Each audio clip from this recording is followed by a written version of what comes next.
Daily 24 Bharat देख रहे हैं आप। मैं हूं आपके साथ अनीता शर्मा। शुरुआत करते हैं उत्तर प्रदेश की बड़ी खबरों से। उत्तर प्रदेश सरकार ने मकान मालिक और किराएदारों के बीच लंबे समय से चल रहे विवादों को कम करने के लिए महत्वपूर्ण कदम उठाया है। मुख्यमंत्री योगी आदित्यनाथ के निर्देश पर रेंट एग्रीमेंट रजिस्ट्रेशन की स्टंप ड्यूटी को काफ़ी घटा दिया गया है और अब कोई भी किराएदार समझौता मात्र 500 से 2500 की शुल्क देकर आसानी से रजिस्टर करा सकता है। इससे पहले 4% स्टंप ड्यूटी ज़्यादा होने से लोग एग्रीमेंट का रजिस्ट्रेशन नहीं कराते थे, जिसके चलते विवाद बढ़ने लगा था और नई व्यवस्था से रेंट सिस्टम अधिक पारदर्शी और सुरक्षित होने की उम्मीद जताई जा रही है। खबरों में आगे बढ़ते हैं और खबर लखनऊ से है, जहां पर लखनऊ में आयोजित स्वदेशी संकल्प कार्यक्रम में वंदे मातरम के 150 साल पूरे होने के अवसर पर मुख्यमंत्री योगी आदित्यनाथ ने संबोधन किया। उन्होंने कहा कि वंदे मातरम एक ऐसा राष्ट्रीय गीत है जिसने आज़ादी की लड़ाई के लोगों के दिलों में जोश भर दिया था और इस मंत्र ने अंग्रेजी शासन को भी भयभीत कर दिया था, जिस कारण उन्होंने भारतीयों पर अत्याचार किए। सीएम योगी ने वाल्मीकि चंद्र चट्टोपाध्याय को श्रद्धांजलि देते हुए कहा कि ये गीत क्रांतिकारियों की प्रेरणा और शक्ति देता है। वंदे मातरम न सिर्फ राष्ट्र की शान है बल्कि भारत की एकता और पहचान का प्रतीक भी है, जिसने देश के लोगों को एक सूत्र में पिरोया। यह भाव कैसे सहज और सरल तरीके से प्रत्येक भारतीय के मन में इसकी अमिट छाप छोड़ी जाए, वह उस रूप में हम सबको देखने को मिली। और जब विदेशी हुकूमत ने 1905 में बंग भंग के माध्यम से भारत की भुजाओं को काटने का दुस्साहसिक निर्णय लिया था, उस समय भी इस गीत ने पूरे भारतवासियों को एकजुट होकर के इसका प्रतिकार करने की एक नई प्रेरणा दी। आपने देखा होगा उसके बाद के कालखंड में लगातार कोई भी क्रांतिकारी फांसी के फंदे को चूम रहा है, लेकिन उसके मुंह से एक ही मंत्र निकलता है, वह वंदे मातरम का। भारत की आजादी के आंदोलन के दौरान हम इस बात को देखते हैं कि जब भी कोई उस समय के स्वतंत्रता संग्राम सेनानियों ने कोई भी स्लोगन दिया, वंदे मातरम उसका हिस्सा बना। उन्होंने कोई फ्लैग दिया, वंदे मातरम उसका स्वर बना। वंदे मातरम भारत, संपूर्ण भारत की एक सामूहिक अभिव्यक्ति को प्रतिनिधित्व करते हुए पूरे देश को एकता के सूत्र में बांधने वाला एक ऐसा मंत्र बना, जब व्यक्ति जाति, मत और मजहब से ऊपर उठकर के अपने राष्ट्र के बारे में भी सोच सके। राष्ट्र प्रथम के भाव के साथ हम सबकी सामूहिक अभिव्यक्ति इस राष्ट्र माता के प्रति हो, यह भाव भी हर भारतीय के मन में इस गीत ने रचने का प्रयास किया। और हम सब आभारी हैं जो प्रधानमंत्री मोदी जी ने जिसके बारे में हर भारतवासी के लिए कहा कि आप भारत की भक्ति और शक्ति के सामूहिक शाश्वत अभिव्यक्ति का एक स्वरूप है वंदे मातरम। खबर जालौन से है, जहां पर सरकारी स्कूल के स्टोर रूम में 10 फीट लंबा अजगर निकला है, जिसने लोगों में हड़कंप मच गया। तो वहीं स्कूल के स्टाफ ने अजगर निकलने की सूचना वन विभाग को दी, जिसके बाद से सूचना पर पहुंची वन विभाग की टीम ने रेस्क्यू कर अजगर को पकड़कर जंगल में छोड़ दिया। वहीं पूरे मामला कोच तहसील क्षेत्र का कूड़ा गांव का एक स्कूल का बताया जा रहा है, जहां पर 10 फीट लंबा अजगर निकलने के बाद से हड़कंप मच गया है। तो वहीं वन विभाग की टीम को इसकी सूचना दी गई। लखनऊ में फर्जी फॉर्म, फर्जी बैंक अकाउंट और बैंक अकाउंट में साइबर ठगी की कमीशन पर रकम मांगने वाले आरोपी की गिरफ्तार किया गया है। बता दें कि निजी बैंक का डिप्टी ब्रांच मैनेजर 2 साथियों के साथ गिरफ्तार किया गया है। लखनऊ साइबर सेल और साइबर थाना की टीम ने फर्जी कंपनियों के गड़बड़ी झेल में शामिल 3 लोगों को गिरफ्तार कर लिया है। वहीं पकड़ा गया ब्रांच मैनेजर तम विश्वास फर्जी फॉर्म का करंट अकाउंट खोलता था। बाकी 2 साथियों ने फर्जी फॉर्म बनाकर साइबर ठगी की रकम अकाउंट में ट्रांसफर करवाते थे। वहीं उन्होंने उत्तर प्रदेश समेत देश के 7 राज्यों में हो रही साइबर ठगी की रकम खाते में ट्रांसफर होती थी। बता दें आपको कि अब तक जांच में साफ हुआ है कि ये तीनों खाते में 6 करोड़ की रकम ट्रांसफर करवाई गई थी। साथ ही फर्जी फॉर्म बनाकर जालसाजों ने 10 करंट अकाउंट भी खोले थे। बिहार, पश्चिम बंगाल, आंध्र प्रदेश, हरियाणा समेत कई राज्यों में हुई 40 से अधिक ठगी के मामले के रकम ट्रांसफर हुए थे। लखीमपुर खीरी के सदर कोतवाली क्षेत्र में बीती देर रात शराब के नशे में एक बार फिर खून से रिश्तों की दागदार कर दिया गया है। बता दें कि 2 चचेरे भाई गांव से बाइक पर सवार होकर शहर आए थे। दोनों ने साथ बैठकर शराब पी और इसी दौरान किसी बात को लेकर बहस हो गई। बहस इतनी बढ़ गई कि एक भाई ने गुस्से में आकर अपने चचेरे भाई पर चाकू से कई बार वार कर दिया। घायल युवक की मौके पर ही मौत हो गई। वारदात की सूचना मिलते ही पुलिस मौके पर पहुंची। शव को कब्जे में लेकर पोस्टमार्टम के लिए भेज दिया गया। आरोपी घटना के बाद से मौके से फरार हो गया था, जिसके बाद से पुलिस ने गिरफ्तार भी किया है। पुलिस ने मामला दर्ज कर आगे की कार्रवाई शुरू कर दी है। घटना के बाद से आसपास के इलाकों में सनसनी फैल गई है और दहशत का माहौल बना हुआ है। पुलिस अब पूरे मामले की जांच पड़ताल में जुटी हुई है। ये हाथीपुर उत्तरी जो कि सदर थाना क्षेत्र में पड़ता है, वहाँ से एक सूचना आई कि 2 लोगों में झगड़ा हो रहा है और संभवतः चाकू से मार दिया गया है। मौके पर तुरंत पुलिस गई तो वहाँ पर जो एक मृतक पड़ा था प्लस जिसने मारा था वो वहाँ से भागा और उसको हिरासत में ले लिया गया। जब पूछने पर यह पता चला कि दोनों आपस में दूर के भाई थे, जो रहने वाले ग्राम पहाड़ियापुर धौरारा क्षेत्र के थे। ये लोग आप यहाँ पे दोपहर में आए थे, आपस में ये लोग खाए, शराब पिए, उसी में झगड़ा हो गया, जिससे आवेश में आके उसने चाकू से उसका मर्डर कर दिया। सर किसका घर था ये घर अभियुक्त का था, जिसका नाम अभय भास्कर है, उसका घर था ये। कारण क्या है घटना के पीछे? कारण जैसा कि पता चला है कि लोगों ने आपस में शराब पिया और किसी बात को लेके कहा सुनी हुई, जिससे आवेश में आके उसने उनका मर्डर कर दिया। यूपी के मुजफ्फरनगर में मेरठ करनाल हाईवे पर एक भीषण सड़क हादसे में कार चालक और एक छोटे बच्चे की मौके पर ही दर्दनाक मौत हो गई, जबकि वाहन में सवार 10 लोग गंभीर रूप से घायल हो गए। सभी घायल नेपाली नागरिक बताए जा रहे हैं, जो नेपाल से हिमाचल प्रदेश की ओर यात्रा कर रहे थे। हादसा की सूचना मिलते ही पुलिस मौके पर पहुंची और घायलों को एम्बुलेंस की सहायता से अस्पताल भेजा गया। मृतक के शव को पोस्टमार्टम के लिए भेज दिया गया है। पुलिस की प्रारंभिक जाँच में पाया गया है कि चालक को अचानक से नींद आने से कार अनियंत्रित हो गई और जिस कारण यह दुर्घटना हुई है। फिलहाल घायलों का उपचार जारी है और पुलिस पूरे मामले की जांच पड़ताल में जुटी हुई है। आज प्रातःकाल फुगाना क्षेत्र में पुलिस को सूचना मिली कि करनाल हाईवे पे एक गाड़ी और डंपर का एक्सीडेंट हुआ है। तत्काल मौके पर पुलिस पहुंची। वहाँ पता चला कि एक अर्टिगा गाड़ी जो कि मेरठ की तरफ से करनाल हाईवे होते हुए चंडीगढ़ की तरफ जा रही थी, वह गाड़ी पीछे से एक डंपर में आकर टकरा गई है। संभवतः इसमें चालक को नींद आ गई थी, जिसकी वजह से अर्टिगा गाड़ी तेज़ रफ्तार होने के कारण डंपर में टकरा गई। इसमें अर्टिगा गाड़ी में कुल 10 लोग और एक बच्चा सवार थे। सभी लोग नेपाल के थे और वो एक शेयर्ड अर्टिगा गाड़ी करके चंडीगढ़ की तरफ जा रहे थे। एक्सीडेंट में एक चालक की मृत्यु हो गई है। इसके साथ साथ एक बच्चा जो कि 3 साल का है, उसकी मृत्यु हो गई है। अन्य सभी लोगों का इलाज जिला अस्पताल में जारी है और पुलिस द्वारा अन्य विधिक कार्रवाई की जा रही है। आज खबर जालौन से है, जहां पर भारत तिब्बत सीमा पुलिस ITBP की 22वीं बटालियन दिल्ली में तैनात महिला जवान का कैंसर से लंबी बीमारी के बाद से निधन हो गया। वहीं गुरुवार को उसके पार्थिव शरीर का जालौन कोतवाली क्षेत्र स्थित पैतृक आवास पर राजकीय सम्मान के साथ अंतिम संस्कार किया गया। उनके बेटे ने मुखाग्नि दी। बता दें कि रचना पिछले कई महीनों से कैंसर से पीड़ित थी। इलाज के दौरान उनकी स्थिति गंभीर बनी हुई थी। बुधवार को देर रात उन्होंने अपने घर में अंतिम सांस ली। वहीं गुरुवार को प्रशासनिक अधिकारियों और पुलिसकर्मियों की उपस्थिति में उनकी अंतिम यात्रा निकाली गई और इस दौरान ITBP के जवानों ने गार्ड ऑफ द ऑनर देकर अपने साथियों को श्रद्धांजलि दी और साथ ही पार्थिव शरीर को राष्ट्रीय ध्वज में लपेटा गया।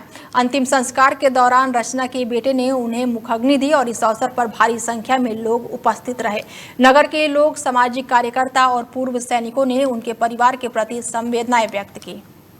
खबर यूपी के कुशीनगर से है, जहां पर पुलिस की बड़ी कार्रवाई देखने को मिल रही है। पुलिस ने अवैध शराब तस्करी के खिलाफ बड़ी कार्रवाई करते हुए करीब 1 लाख रुपए की अंग्रेजी शराब बरामद की है और ये तस्करी एक गाड़ी से जा रही थी और इस दौरान पुलिस ने बड़ी कार्रवाई की, जिस पर लखनऊ का नंबर लगा हुआ था। पुलिस ने वाहन सहित कुल 6 लाख रुपए की अवैध संपत्ति भी जब्त की है। बताया जा रहा है कि मुखबिर की सूचना के बाद से ये बड़ी कार्रवाई की गई है। तो वहीं पुलिस सतर्क होते हुए मोबाइल टावर के पास दबिश देकर अवैध खेप को पकड़ा गया है और इस कार्रवाई से इलाके में लंबे समय से चल रहे शराब तस्करी नेटवर्क का बड़ा खुलासा हुआ है।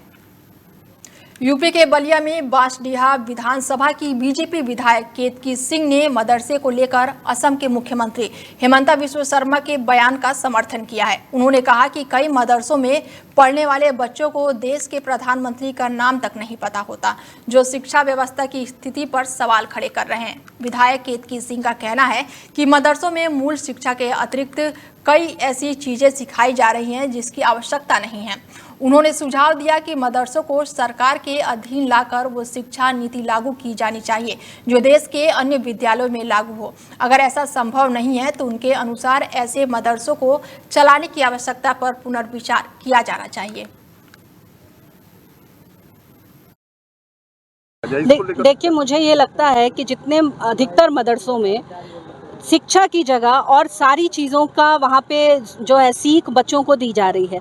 किसी भी मदरसे के बच्चों पे आप ही लोगों के द्वारा मैं देखती हूँ कि कई पत्रकार बंधु जब जाते हैं और सिंपल प्राइम मिनिस्टर का नाम भी पूछते हैं तो मदरसों के बच्चों को वह भी नहीं पता रहता है। तो यह तो बिल्कुल मुझे उनकी मांग कहीं से गलत नहीं लगती है कि या तो मदरसों की को भी गवर्नमेंट के अंडर में ले आके जो शिक्षा नीति पूरे देश में लागू है, हर विद्यालयों में लागू है, वह वहाँ भी लागू कराया जाए। अन्यथा मुझे लगता है कि इसको चलाने की बहुत ज़्यादा कोई आवश्यकता। मुजफ्फरनगर में गंगा नहर के पास हुई फायरिंग और मारपीट की घटना के मामले में पुलिस ने सख्त कार्रवाई करते हुए 3 आरोपियों को गिरफ्तार कर लिया है। जानकारी के अनुसार ये बड़ी कार्रवाई की गई है और इस दौरान मोहम्मदपुर के युवक के बीच हुए विवाद के दौरान दबंगों ने ट्रैक्टर ट्रॉली पर सवार 4 लोगों से मारपीट की थी। घटना के बाद से पुरकाजी कोतवाली पुलिस ने तेजी दिखाते हुए हरिद्वार निवासी हर्षित, विकास और राहुल को दबोच लिया। पकड़े गए आरोपियों के पास से 3 तमंचा और कारतूस भी बरामद हुए हैं। पुलिस कार्रवाई के दौरान आरोपियों को चोट भी आई है, जिसके चलते वो पैदल चलने में असमर्थ दिखाई दिए। तीनों वांछित आरोपियों को जेल भेज दिया गया है और मामले की जांच पड़ताल लगातार की जा रही है।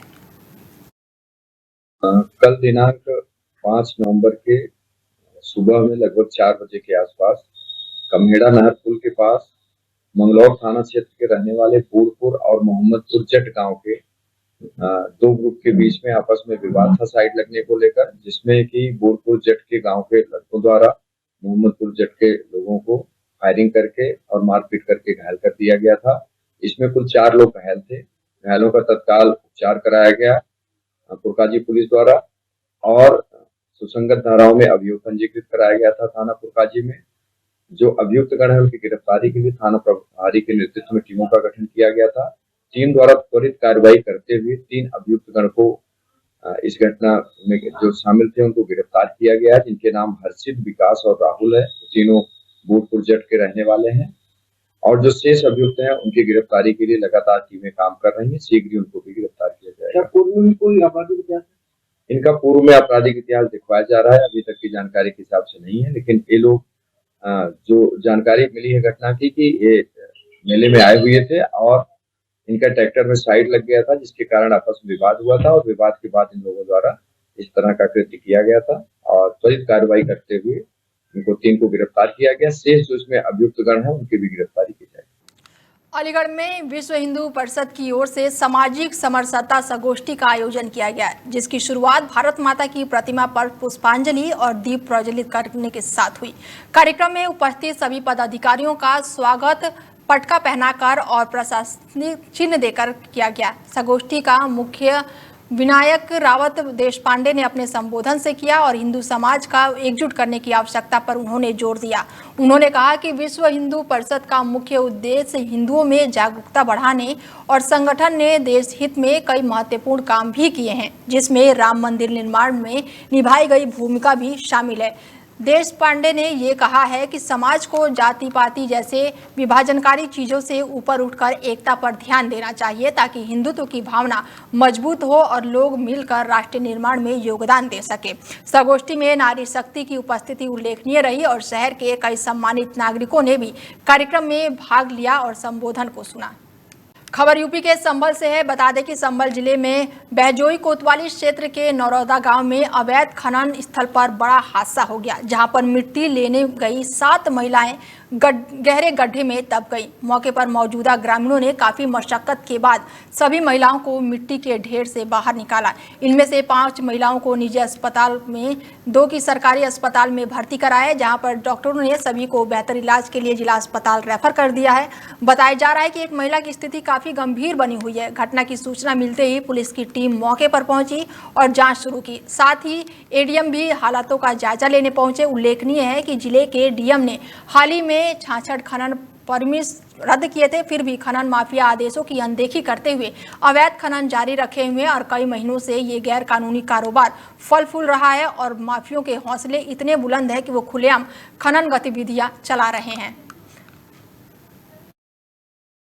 यहाँ पर कुछ मरीज आए थे जो दबे हुए थे, बताए जा रहे हैं मिट्टी में दबे हुए बताए जा रहे हैं। जी, हमारे यहाँ भूदेवी और चंद्रमुखी नाम की महिलाएं हैं। इनकी उम्र लगभग 20 साल और 28 साल के आसपास है।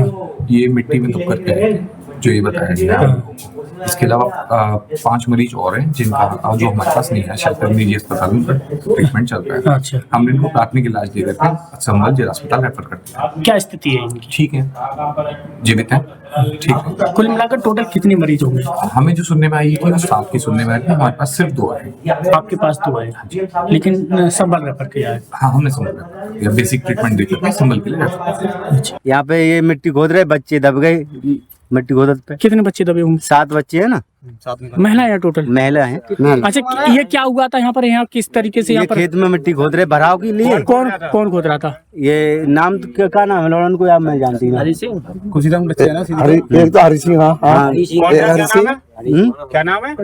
हरी सिंह और नेपाल। कितने दिनों से काम कर रहे थे यहाँ पर? ये तो बहुत टाइम से बात चल रही है, कर रहे हैं ये काम तो। अच्छा, अभी प्रशासनिक अधिकारी आए हैं, जैसे ये लोग बताए आप 7 महिलाएं दबी हैं मिट्टी लेकर के, तो अब प्रशासन के अधिकारी यहाँ पर पहुंचे हैं, क्या कुछ कहा है उन्होंने? क्या कुछ आश्वासन दिया है? उन लोगों ने तो बहुत अच्छा किया है हमारे संगत में। क्या कह रहे हैं? लोगों ने आश्वासन दिया है कि सब लोग सही हो जाएंगे। सही हो जाएंगे। आप बोलो, बताओ। अमरोहा के गजरौला कोतवाली क्षेत्र के गांव में एक युवक की संदिग्ध परिस्थितियों में मौत का मामला सामने आया है। जानकारी के अनुसार युवक सुबह धाम गया हुआ था, गंगा धाम जाने के लिए घर से निकला था, लेकिन कुछ देर बाद उसका शव गांव के पास ही एक जंगल में पड़ा हुआ मिला। घटना के बाद से परिजन गहरे सदमे में हैं और युवक के दोस्तों पर हत्या का आरोप लगाया जा रहा है। परिवारजन शव को उठाकर सीएचसी लेकर पहुंचे, जहां सूचना पर पुलिस भी पहुंची और लगातार जांच पड़ताल की जा रही है। तो वहीं मौत के कारणों का पुलिस पता लगाने की कोशिश कर रही है। तो वहीं पुलिस अब पूरे मामले की जांच पड़ताल में जुटी हुई है। इनके साथ घटा सुबह 10:30 बजे 2 लोंडों के साथ यहाँ तक पक्के पुल पर, थाने चौराहे से पक्के पुल पर बिरयानी खाता हुआ देखा। हमें लोंडे ना 2 लोंडे थे इसके साथ, देख कर पहचान लूंगी जोन से थे।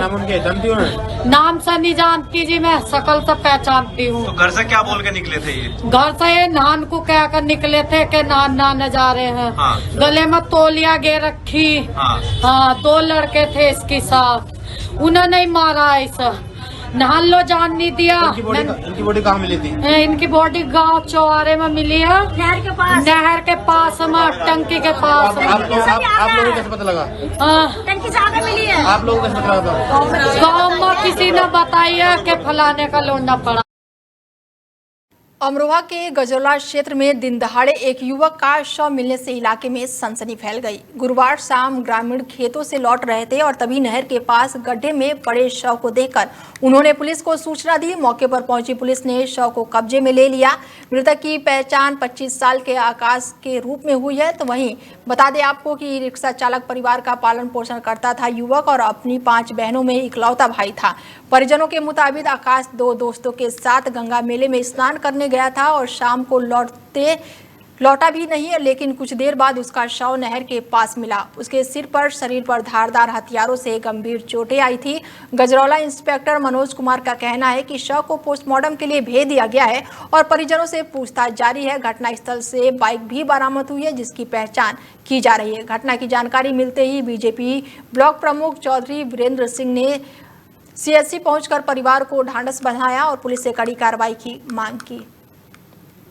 खबरों में आगे बढ़ते हैं और खबर यूपी के संभल से है। बता दें कि संभल जिले में पुलिस ने एक फर्जी पुलिसकर्मी को गिरफ्तार किया है, जो खाकी वर्दी पहनकर लोगों को डराकर वसूली करता था। आरोपी पुसवाली गांव का निवासी बताया जा रहा है और वो कबाड़ी दुकानदारों को पुलिस बताकर धमकाया करता था और हाल ही में एक कबाड़ी की शिकायत पर पुलिस ने कार्रवाई करते हुए उसे पकड़ा है। जांच में ये भी सामने आया है कि पिछले साल हरिद्वार पुलिस ने भी उगाही के एक मामले में उसे हिरासत में लिया था। वर्तमान मामले की तफ्तीश संभल कोतवाली पुलिस द्वारा की जा रही है और आरोपियों की विधिवत कार्रवाई के लिए जेल भेज दिया गया है। फिलहाल बुलेटिन में मेरे साथ इतना ही। दीजिए इजाजत। नमस्कार।